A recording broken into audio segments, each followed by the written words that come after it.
So tell me about the time that your house was tragically broken into. Well, I was I had went to church that morning. I took my family to church. We got up, we got dressed, went to church, had a good time. Came home and got ready to change clothes so we can go to a friend of ours' wedding. And I realized when I went to put the key in the door that the whole doorknob was not there. When I went to put the key in, my whole hand went through the door. Mm-hmm. And I opened up the door, and all my furniture, Christmas gifts, and everything was gone. And I'm like looking around, and they left a pair of glasses on the table, and I'm like, huh?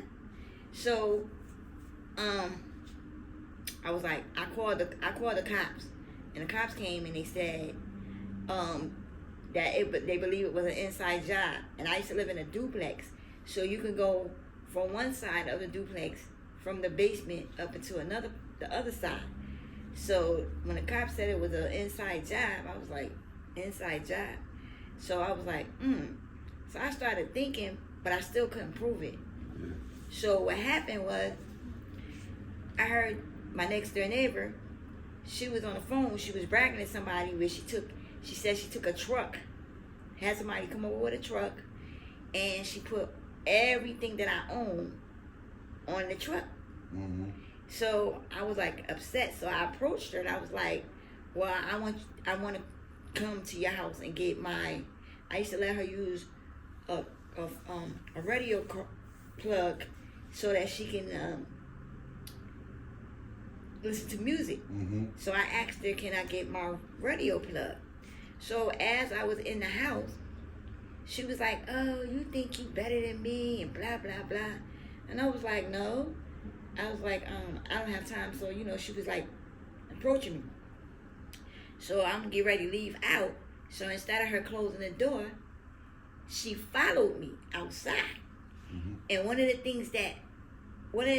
another thing that she took was my iron. So I was like, I got my iron and I got my stitcher cord. So she tried to fight me. So as I was walking out the door, I was like, Lord, just let me keep my calm. So she followed me outside. And so when she went to hit me outside, I just took and I hit her. What you hit her with? I hit her with the iron. So I knocked her down and then I jumped on her and I started beating on her. And I beat her so bad that my cousin came up the street and she was like, I told her not to mess with you. So the girl called the cops. So when the cops came, the cops said, oh, happy Mother's Day, because it was Mother's Day. And I was like, hi, happy Mother's Day. I know we said thank you. And so the girl said, she wasn't the one that called the cops, I was.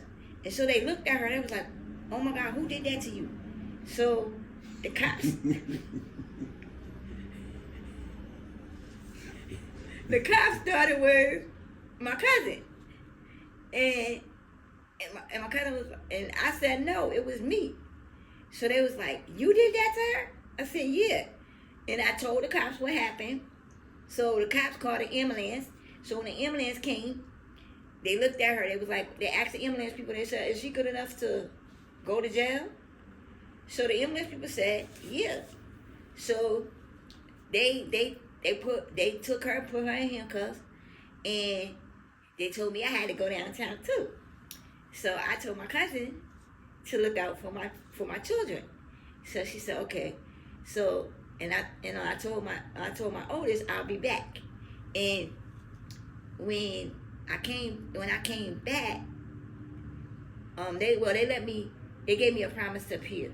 Mm-hmm. And they told me that, just make sure I come to court on my court date. So I was like, okay, no problem.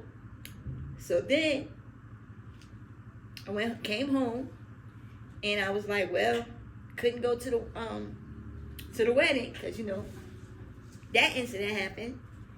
So I just had to figure out how I was gonna get more furniture, more gifts, and all of that, and have the landlord fix my door. So the landlord did, and